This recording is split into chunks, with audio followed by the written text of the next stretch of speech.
지금부터 IBS 인하대학교 방송국의 아침 정규 방송을 시작하겠습니다.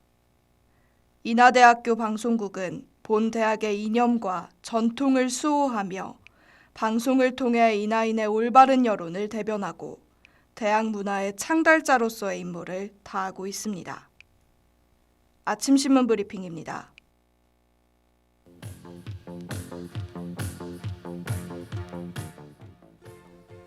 오늘자 중앙일보 경제면 기사입니다. 관세청이 5월 초순의 수출이 23.8% 감소했다고 밝혔습니다. 관세청에 따르면 이달 10일까지의 수출액은 지난해 같은 기간보다 23.8% 감소한 128억 3천만 달러입니다. 이는 연휴로 조업일수가 줄면서 발생한 것으로 조업일수를 고려하면 1% 감소한 것에 그쳤습니다. 또한 도널드 트럼프 미국 정부 관세 정책의 영향으로 인해 미국으로의 수출도 1년 전보다 30.4% 줄었습니다. 한편 장상식 한국무역협회 국제무역통상연구원장은 월말에는 지난해와 비슷한 수준의 수출 실적을 기록할 것이라 예상했습니다.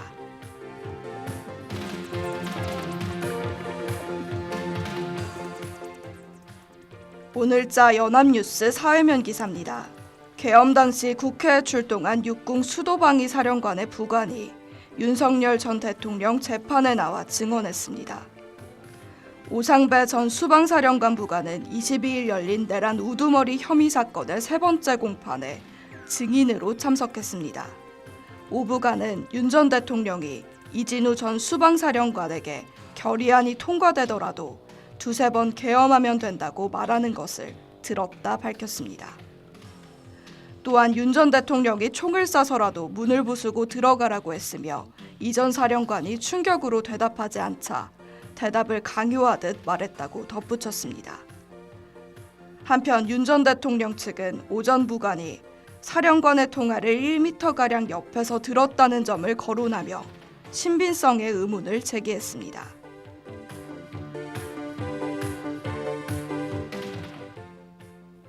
오늘자 조선일보 세계면 기사입니다. 무역전쟁을 벌여온 중국과 미국이 서로에 대한 관세를 크게 내리기로 합의했다고 발표했습니다. 제네바 경제무역회담 연합성명을 통해 미중 양국은 지난 2월 이후 계속 올려온 서로의 관세를 90일간 낮추는 데 협의했습니다. 미국은 중국에 부과한 145% 추가 관세를 30%로 중국은 미국의 보복 관세로 매긴 120% 관세를 10%로 내린 것입니다.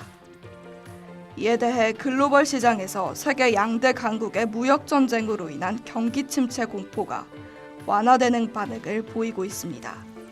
한편 양국 간 관세 인하 시효가 90일로 정해져 추가 협상의 움직임에 따라 불확실성이 다시 커질 위험도 잔류합니다.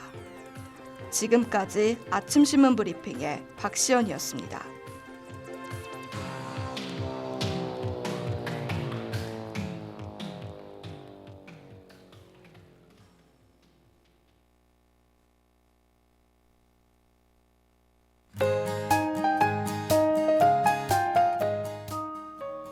오늘의 날씨입니다.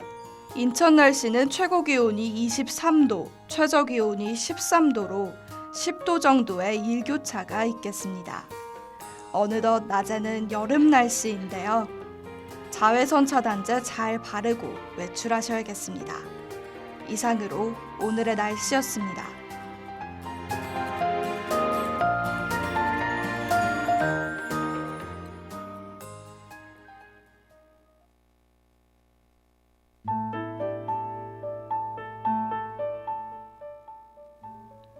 안녕하세요. 아침을 여는 가장 근사한 곳. 책을 읽읍시다의 책방지기 박시연입니다.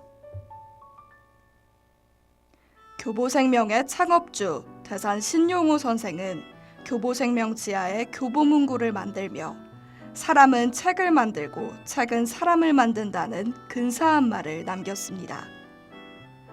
커피 2잔 값으로 타인의 삶 가운데 가장 빛나는 조각을 엿볼 수 있다니 흥미롭지 않으신가요? 책을 직접 꺼내 읽지 않아도 다른 일을 하며 편안히 걸으며 귀만 쫑긋 세워주시면 책방지기가 공짜로 책 한 권 귀 속으로 선물해 드릴게요. 매주 화요일 아침에만 열리는 저희 서점 책을 읽읍시다. 지금 오픈합니다.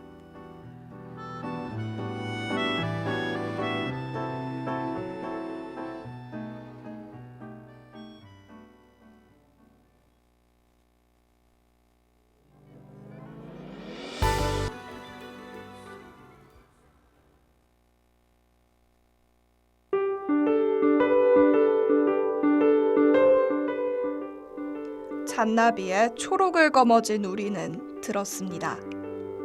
책을 읽읍시다. 오늘의 책은 김경민 작가의 시 읽기 좋은 날입니다. 이 책의 저자인 김경민 작가는 1년에 평균 120권 이상 읽는 독서광이라고 하는데요. 그 중에서도 시에 대한 남다른 애정을 보이고 있죠. 시가 멀게만 느껴지는 분들은 이 책으로 시에 입문하기에도 좋을 겁니다. 오늘 소개해드리는 시 읽기 좋은 날은 요즘 같은 봄 날씨에 읽기 너무 좋은 책이라 귀 기울여 들으면 들을만 하실 겁니다.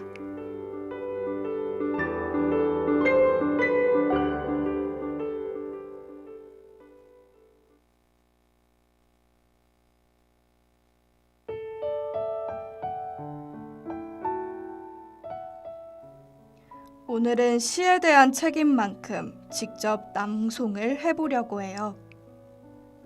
첫 번째 시는 박상청 시인의 통사론입니다. 통사론, 주어와 서술어만 있으면 문장이 성립되지만 그것은 위기와 절정이 빠져버린 플롯 같다. 그는 우두커니 그녀를 바라보았다 라는 문장에서 부사어 우두커니와 목적어 그녀를 제외해버려도 그는 바라보았다는 문장은 이루어진다. 그러나 우리 삶에서 그는 바라보았다는 행위가 뭐 그리 중요한가? 우리 삶에서 중요한 것은 주어나 서술어가 아니라 차라리 부사어가 아닐까? 주어와 서술어만으로 이루어진 문장에는 눈물도 보이지 않고 가슴 설레임도 없고 한바탕 웃음도 없고 고뇌도 없다. 우리 삶은 그처럼 결말만 있는 플롯은 아니지 않는가? 그는 힘없이 밥을 먹었다 해서 중요한 것은 그가 밥을 먹은 사실이 아니라 힘없이 먹었다는 것이다. 역사는 주어와 서술어만으로도 이루어지지만 시는 부사어를 사랑한다.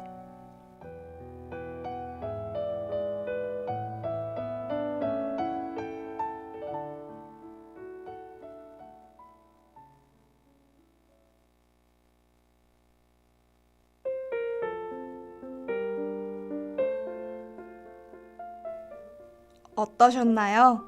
시는 부사어를 사랑한다니 정말 우리에게도 필요한 자세가 아닐까 싶은데요. 주변에 누군가를 바라볼 때 그가 밥을 먹은 사실에 주목할 게 아니라 힘없이 먹었다는 사실을 바라봐야 하죠. 살기가 너무 각박해져서 그런지 나에게는 관대하면서 타인에게는 엄격한 현실이 쓸쓸하기만 합니다. 오늘 중 한순간만이라도 부사어를 사랑하는 시처럼 부사어를 사랑해보는 우리가 되어보면 어떨까요? 우리 모두 날개를 활짝 펴고 세상을 무사히 비상하길 바라며 윤도현 밴드의 나는 나비 듣고 오겠습니다.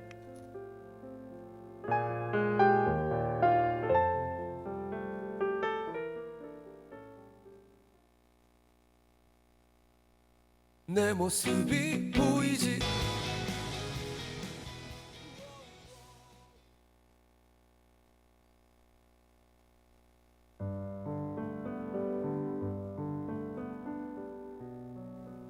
내일이면 방금 들으신 윤도현 밴드의 노래를 직접 들을 수 있다니 조금 설레는데요. 역시 대학 생활의 꽃 중 하나는 축제가 아닐까 싶습니다. 이제 두 번째 시를 만나보려고 하는데요. 정호승 시인의 슬픔이 기쁨에게입니다. 슬픔이 기쁨에게. 나는 이제 너에게도 슬픔을 주겠다. 사랑보다 소중한 슬픔을 주겠다. 겨울밤 거리에서 귤 몇 개 놓고 살아온 추위와 떨고 있는 할머니에게 귤값을 깎으면서 기뻐하던 너를 위하여 나는 슬픔의 평등한 얼굴을 보여주겠다. 내가 어둠 속에서 너를 부를 때 단 한 번도 평등하게 웃어주지 않은, 가만히에 덮인 동사자가 다시 얼어 죽을 때 가만히 한 장조차 덮어주지 않은 무관심한 너의 사랑을 위해, 흘릴 줄 모르는 너의 눈물을 위해 나는 이제 너에게도 기다림을 주겠다. 이 세상에 내리던 한방눈을 멈추겠다. 보리밭에 내리던 봄눈들을 데리고 추워 떠는 사람들의 슬픔에게 다녀와서 눈 그친 눈길을 너와 함께 걷겠다. 슬픔의 힘에 대한 이야기를 하며 기다림의 슬픔까지 걸어가겠다.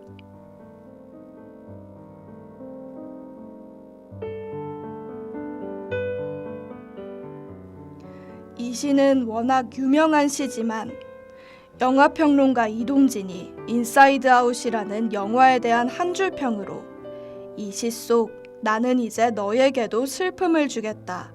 사랑보다 소중한 슬픔을 주겠다. 라는 구절을 인용해서 더욱 화제가 되었죠. 빛은 어둠이 있어야 알 수 있듯 슬픔이 없는 기쁨은 기쁨이 될 수 없겠다는 생각이 드는 시였습니다. 아쉽지만 오늘 준비한 시 읽기 좋은 날은 여기까지입니다. 끝곡으로 에픽하이의 빈차 보내드릴게요. 책을 읽읍시다는 다음 주 이 시간에 더 재미있는 책들과 돌아오겠습니다.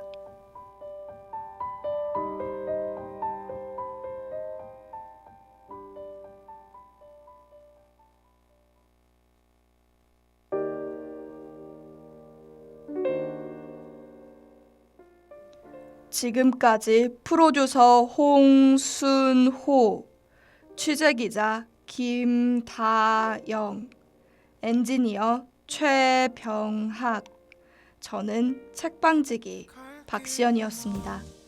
함께 해주신 여러분 고맙습니다. 비가 올 것 같은데